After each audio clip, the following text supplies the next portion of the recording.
Bismillahirrahmanirrahim. Assalamualaikum warahmatullahi wabarakatuh. Waalaikumsalam warahmatullahi wabarakatuh. Bapak Ibu yang tergabung di grup A, syukur alhamdulillah kita panjatkan kehadiran Ilahi Robbi pada hari ini dalam keadaan sehat. Sebelum kita mulai, mari kita sedikit berolahraga, merentangkan kedua tangan, ya, supaya tidak ini, dan menggerakkan badan kita. Semenit sajalah, jangan lama-lama Bu, setengah menit aja. Berdiri ya? Ya. Sambil duduk. Nah, setelah itu, sebelum kita mulai pelajaran, mari kita berdoa dulu. Berdoa dimulai.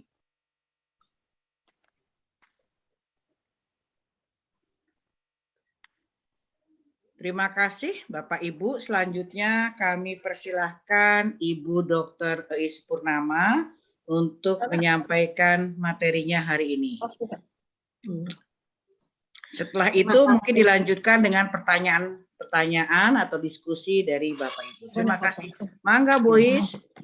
Terima kasih Bu Ane selaku KM. Ya. Baik, pada kesempatan ini kita akan membahas tentang masalah profil pelajar Pancasila, ya, yang mana di dalam kurikulum operasional satuan pendidikan ini menjadikan rohnya, ya, roh dalam kurikulum yang sering kita sebut KOSP, ya, itu adalah profil pelajar Pancasila. Nah, profil pelajar Pancasila ini melingkupi 6 karakter. Yang pertama adalah karakter Binekaan. Langsung itu muncul nggak? Muncul di judulnya saja. Ya. Slide yang keduanya belum muncul. Jadi, nah ya, jadi definisi profil pelajar Pancasila adalah profil lulusan yang bertujuan menunjukkan karakter dan kompetensi yang diharapkan diraih dan menguatkan nilai-nilai luhur Pancasila, peserta didik dan para pemangku kepentingan. Ya, yang tadi saya sampaikan bahwa profil ini terdiri dari 6 dimensi dengan penjabaran elemen di masing-masing dimensinya. Yang pertama adalah dimensi beriman bertakwa kepada Tuhan Yang Maha Esa. Ya. Itu ya, berbicara tentang dimensi beriman, bertakwa kepada Tuhan Yang Maha Esa dan berakhlak mulia. Jadi diharapkan pelajar Indonesia itu bisa menghayati keberadaan Tuhan dan selalu berupaya, ya, mentaati perintah menjauhi larangan sesuai dengan ajaran agama dan kepercayaan yang dianutnya. Intinya beriman dan pada diri sendiri, kepada sesama manusia, kepada alam dan kepada negara Indonesia. Nah, ini bisa kita membuat proyek, ya, proyek profil Pancasila, misalnya di dalam kegiatan di sekolah dengan gerakan sekolah menyenangkan, melihat anak-anak ada kepedulian, ya, dalam peningkatan iman dan ketakwaannya. Ya. Alhamdulillah di kita masih tetap, ya, yang Islam pelajaran agama dihilangkan, ternyata di dalam KOS ini justru menjadi dimensi yang pertama menyangkut masalah beriman bertakwa kepada Tuhan Yang Maha Esa dan berakhlak mulia. Nah, dimensi yang kedua adalah tentang berkebinekaan global, ya, berkebinekaan global. Jadi pelajar Indonesia yang berkebinekaan global ini memiliki identitas diri yang matang, mampu menunjukkan dirinya sebagai representasi budaya luhur bangsanya, sekaligus memiliki wawasan serta keterbukaan tentang eksistensi ragam budaya daerah, nasional, dan global. Nah, pelajar Indonesia ini diharapkan dalam kondisi saat ini kita sudah harus berbicaranya bukan hanya berbicara menghargai budaya kita sendiri, tapi budaya negara lain pun harus kita junjung tinggi, dapat berkomunikasi dan berinteraksi antar budaya. Ini kaitannya dengan masalah berkebinekaan global. Nah, terus juga berefleksi dan bertanggung jawab terhadap pengalaman kebinekaan serta berkeadilan sosial.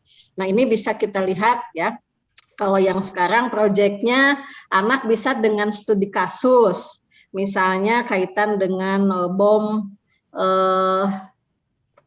Bali atau bom mana saja ya yang terjadi, itu kan bisa, atau dengan berita-berita hoax itu juga bisa menyangkut masalah berkebinekaan global. Nah, yang ketiga adalah dimensinya tentang next. Nah, dimensi ketiga adalah bahwa profil pelajar Pancasila itu harus mandiri. Pelajar Indonesia itu memiliki prakarsa atas pengembangan dirinya yang tercermin dalam kemampuan untuk bertanggung jawab, memiliki rencana strategis, melakukan tindakan dan merefleksikan proses dan hasil pengalamannya.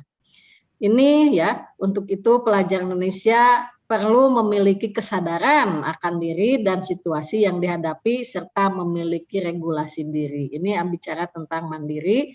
Nah, bagi kita di SMK ini sudah bisa kita lakukan jauh sebelum lahirnya KOS ya. Ini jadi kurikulum operasional sekolah atau profil pelajar Pancasila dengan masalah mandiri itu anak-anak sudah terlatih di kita. Apalagi berbicara tentang masalah pembelajaran praktek itu kan menuntut kemandirian anak dalam melakukan kegiatan praktek. Nah, dimensi keempat adalah masalah ya, bergotong royong. Ini adalah salah satu ciri khas bangsa Indonesia yang tidak boleh hilang ya, yaitu pelajar Indonesia memiliki kemampuan untuk melakukan kolaborasi dengan sukarela agar kegiatan yang dikerjakan dapat berjalan lancar dan mencapai tujuan untuk kebaikan bersama. Pelajar Indonesia selalu berusaha melihat kekuatan-kekuatan yang dimiliki setiap orang di sekitarnya yang dapat memberi manfaat bersama, mencegah terjadinya konflik dan tidak memaksakan kehendak pada orang lain. Hal-hal yang harus dilakukan pelajar Indonesia untuk mewujudkan gotong royong adalah melakukan kolaborasi, memiliki kepedulian yang tinggi, dan berbagi dengan sesama. Yang kondisi saat ini sudah mulai menurun ya. Nah, inilah saya katakan sangat saya sangat mengapresiasi dengan adanya revisi kurikulum ya, tentang berbicara bahwa kurikulum operasional sekolah itu harus berdimensi terhadap profil pelajar Pancasila. Ya. Nah, yang dimensi kelima adalah bernalar kritis.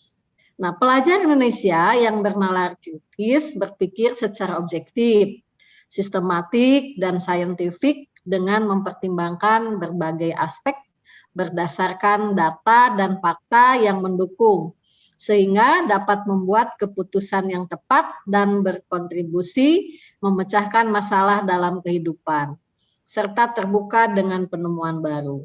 Untuk bernalar kritis, pelajar Indonesia perlu memperoleh dan memproses informasi serta gagasan dengan baik, lalu menganalisa dan mengevaluasinya, sehingga kemudian bisa merefleksikan pemikiran dan proses berpikirnya. Dan dimensi yang terakhir adalah dimensi keenam adalah tentang masalah kreatif ya. Bahwa pelajar Indonesia ya itu mampu memodifikasi dan menghasilkan sesuatu yang original, bermakna, bermanfaat, dan berdampak dalam bentuk gagasan, tindakan, dan karya nyata secara proaktif dan independen untuk menemukan cara-cara lain dan berbeda untuk bisa berinovasi. Pelajar Indonesia yang kreatif adalah pelajar yang bisa menghasilkan gagasan, karya, dan tindakan yang orisinil, memiliki keluasan berpikir dalam mencari alternatif solusi permasalahan. Nah, inilah yang perlu kita masukkan dan integrasikan di dalam semua mata pelajaran yang ada di dalam kurikulum operasional sekolah. Jadi, profil pelajar Pancasila merupakan roh di dalam kurikulum operasional sekolah atau operasional satuan pendidikan, ya. Nah, dimensi ini bisa kita lihat, ya, ringkasannya tadi, kalau yang beriman bertakwa kepada Tuhan Yang Maha Esa bisa dilihat dari penilaian akhlak mulianya, baik terhadap dirinya, terhadap pribadi terhadap diri, agama, terhadap sesama, juga terhadap negara dan bangsa. Sementara yang bicara tentang dimensi berkebinekaan global, yaitu bisa mengenal dan menghargai budayanya, bisa berkomunikasi dan interaksi antar budaya, refleksi dan tanggung jawab terhadap pengalaman kebinekaan, dan berkeadilan sosial. Dimensi yang ketiga tentang masalah bergotong royong, kita bisa lihat atau bisa lihat kepada siswa ini adalah tentang kolaborasi, kepedulian, dan berbagi. Sementara dimensi mandiri ialah tentang pemahaman diri dan situasi serta regulasi diri. Dan yang bicara tentang bernalar kritis ialah memperoleh proses. Tarik ke sebelah sana nih, hilang. Ya. Nah, itu tentang dan yang keenam yang dikatakan kreatif adalah menghasilkan karya-karya yang inovatif. Nah, kegunaan, nah dari keenam dimensi ini kita lihat kegunaannya, ya. Kegunaan profil pelajar Pancasila itu bisa kita dasari melihat dari tujuan pendidikan nasional, ya. Tujuan pendidikan nasional lihat di pasal 3. Itu bahwa pendidikan diselenggarakan agar setiap individu dapat menjadi manusia yang beriman dan bertakwa kepada Tuhan Yang Maha Esa, berakhlak mulia, dan menjadi warga negara yang demokratis serta bertanggung jawab. Sementara juga kita tidak lupa bahwa tokoh pendidikan nasional kita, Ki Hajar Dewantara, sudah memberikan gambaran bahwa di situ ada yang disebutkan bahwa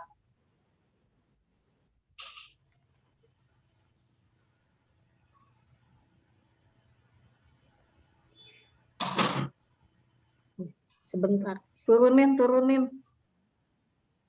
Nah, geser ke, nah itu Ki Hajar Dewantara,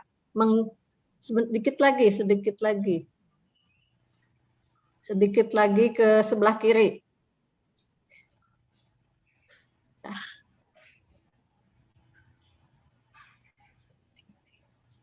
Harus di mana nih kalian?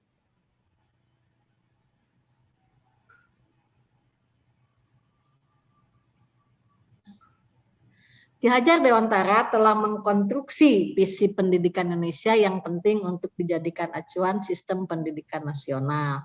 Itulah kegunaan daripada profil pelajar Pancasila. Ya. Next, ya. Nah, kegunaan profil pelajar Pancasila, ya. Profil pelajar Pancasila merupakan upaya menerjemahkan tujuan dan visi pendidikan ke dalam format yang lebih mudah dipahami oleh seluruh pemangku kepentingan pendidikan.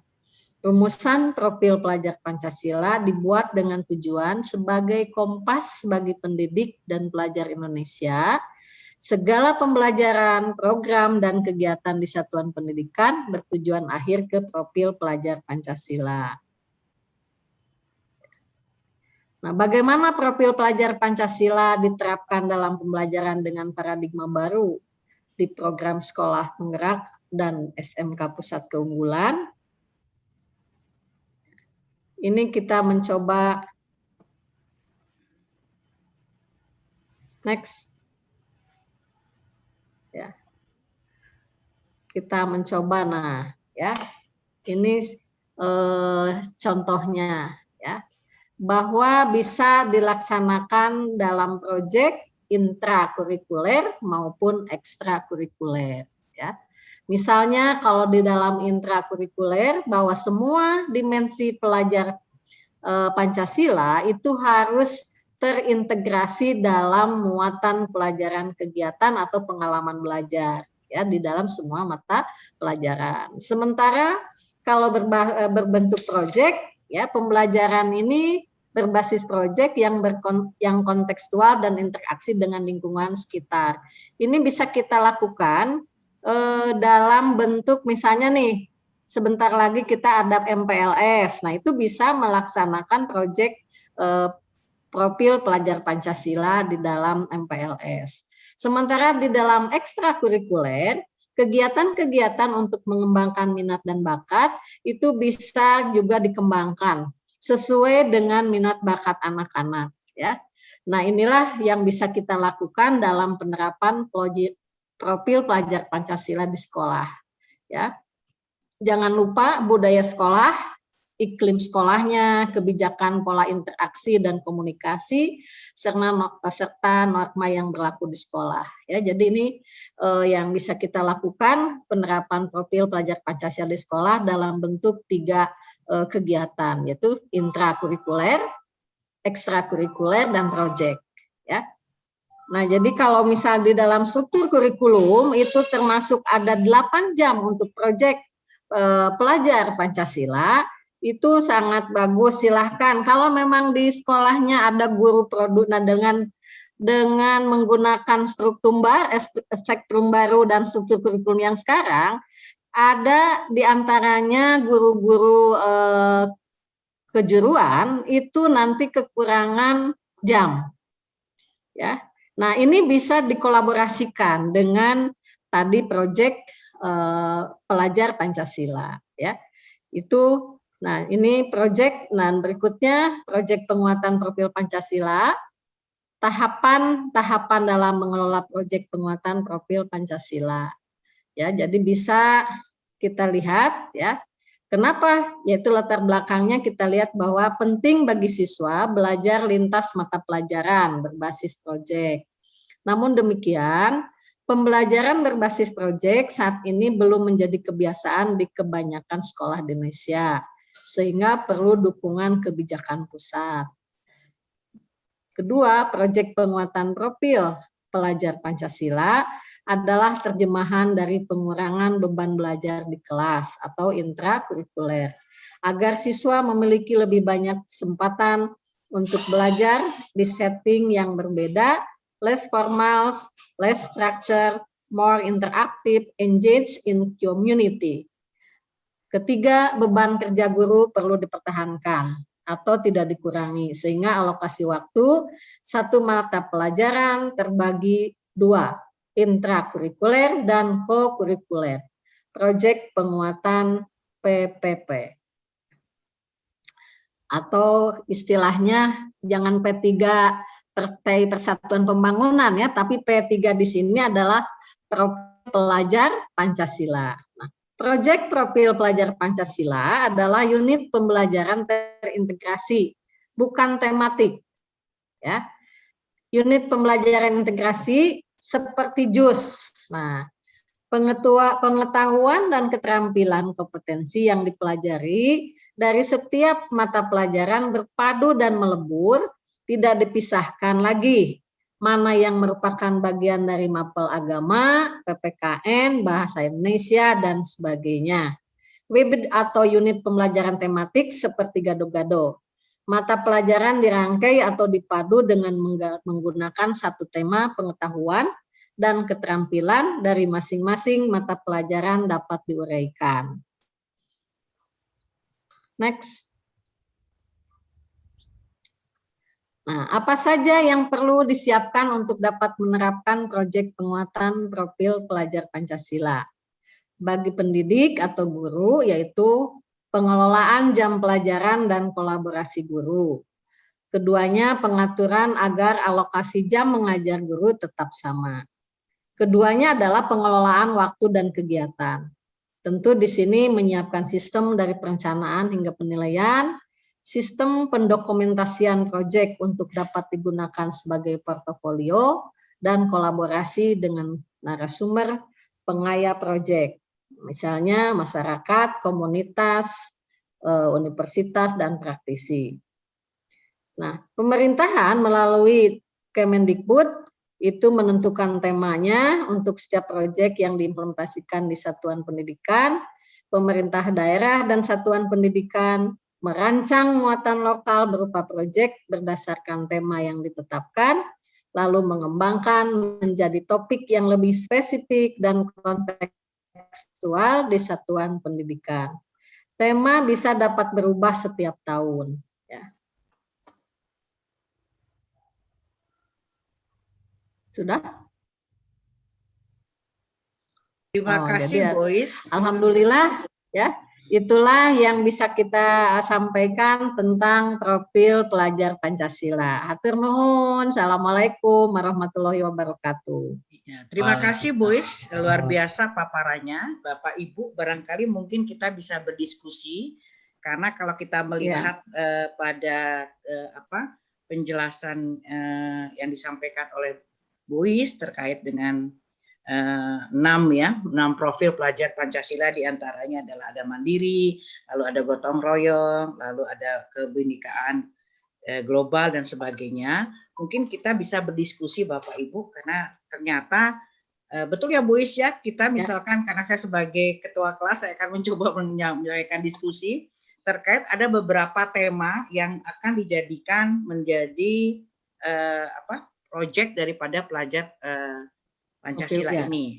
Nah, mungkin yang menarik adalah kita barangkali terkait dengan SMKA-nya adalah di masa pandemi seperti ini adalah kewirausahaan.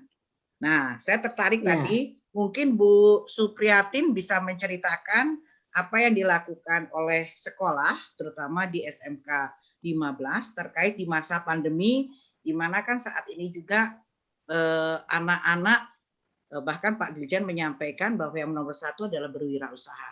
Mungkin kita dilanjutkan diskusi ya, Bois ya.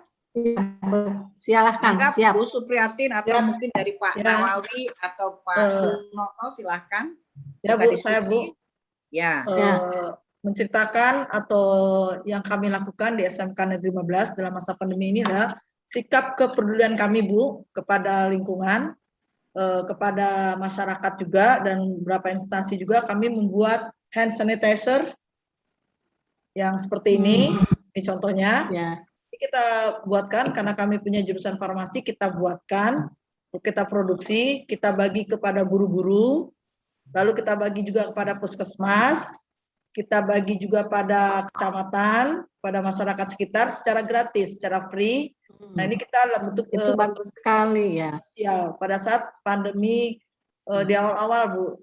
Jadi kita memakai ini menggunakan produk kami untuk bergotong royong kepedulian sosial kami kepada masyarakat banyak dan pada instansi yang terkait. Jadi kami memberikan hand sanitizer dan juga kami memberikan sabun cuci piring juga dan karbol. Ini contohnya kami berikan juga kepada mereka, dan kami juga membuat masker Bu. Siswa kita membuat masker pada saat itu kan masih diperbolehkan masker kain ya.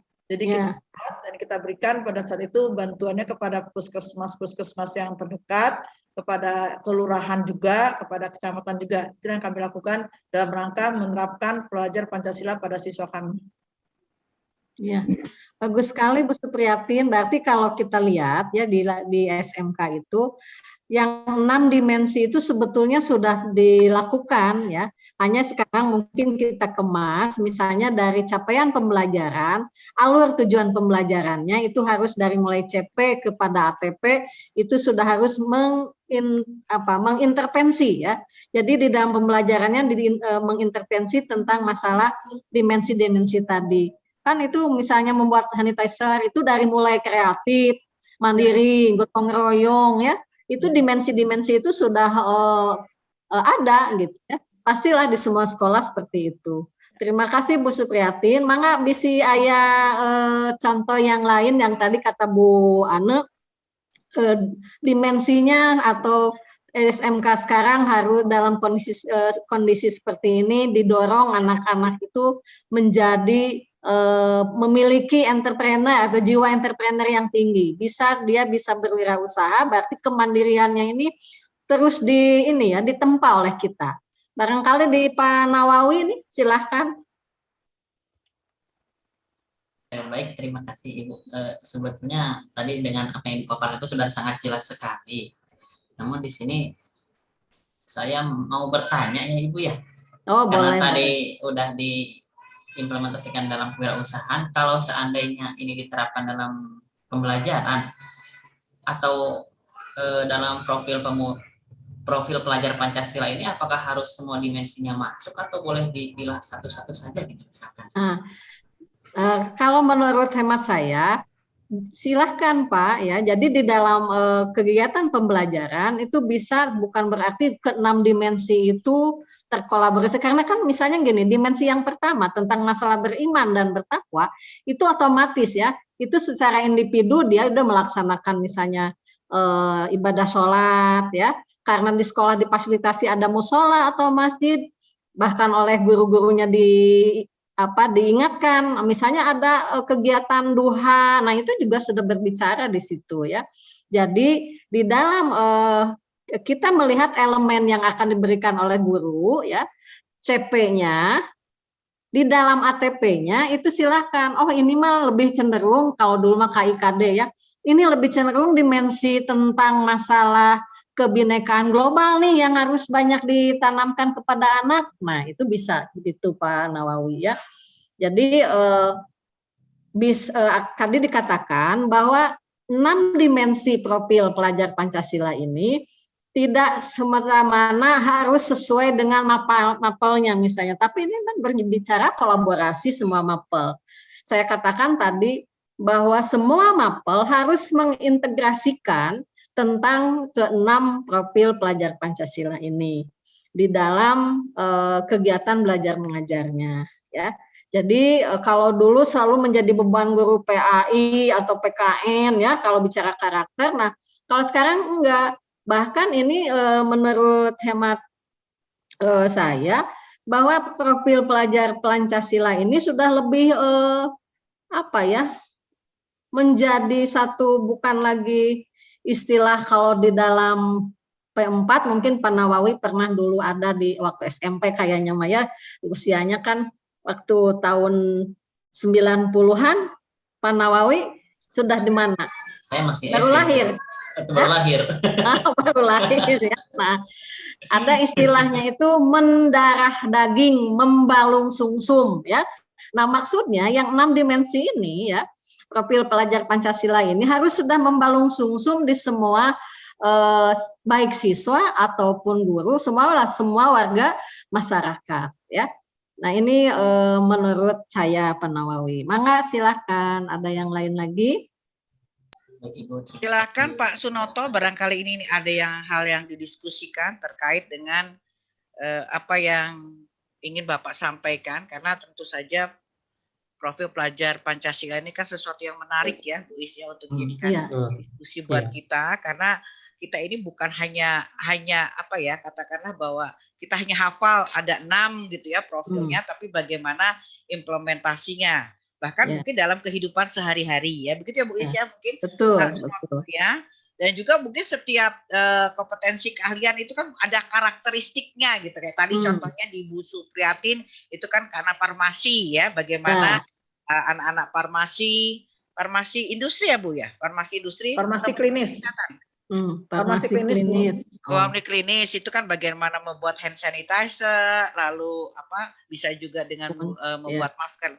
Nah, bagaimana di Pak Sunoto Pak? Mangga Pak, silakan. Terima kasih Bu Langmur. Di kami ketika pembelajaran pandemi ini sebenarnya ada manfaatnya juga gitu kan. Karena ketika anak-anak diberi kebebasan untuk berinovasi dan berkreativitas. Contoh di anak kelas 12 terutama ketika ada mapel yang namanya P4 atau mapel saya sendiri, sistem perekayasaan robotik, itu anak-anak diberi kebebasan karena ketika anak kalau di rumah itu nggak bakal bisa. Karena apa? Karena fasilitas, alat dan sebagainya tidak bisa untuk tidak ke sekolah, ke bengkel gitu kan. Walaupun pandemi, tetap anak untuk mata pelajaran khususnya kejuruan itu harus ke bengkel secara Ya. mandiri, sehingga benar ada di dimensi di profil pelajar Pancasila itu terutama untuk mandiri, gotong royong artinya berkelompok. Anak-anak ditugaskan untuk membuat sebuah TA, Bu. Di kami itu setiap tahunnya membuat TA-nya bermacam-macam, ada membuat robot sapu otomatis, ada yang membuat hand sanitizer otomatis, ada yang membuat lampu emergency yang bisa ngecas, bisa dicas gitu. Ini sangat kreatif sekali, produk-produk itu ternyata anak-anak mampu gitu kan. Guru hanya memberikan fasilitas, hanya memberikan pemantik gitu kan. Selebihnya siswa yang berperan di sana. Dan ini profil pelajar Pancasila sekali gitu kan. Anak-anak bergotong royong mencari komponen, membeli komponen dan lain sebagainya. Dan kita sebagai guru hanya memfasilitasi saja. Dan hasilnya di luar dari ekspektasi kita gitu kan. Lebih dari apa yang kita harapkan, ternyata anak-anak pada bisa membuat itu. Dan itu sangat bagus sekali, terutama di profil pelajar Pancasila di dimensi mandiri, berpikir kritis, gotong royong, dan tentu beriman dan bertakwa kepada Tuhan Yang Maha Esa. Saya kira dimensi-dimensi itu sebenarnya sudah ada, Bu, ketika kita melakukan pembelajaran PJBL gitu ya. Di sana ada semua dimensi. Betul. Saya kira itu betul. Terima kasih. Ya.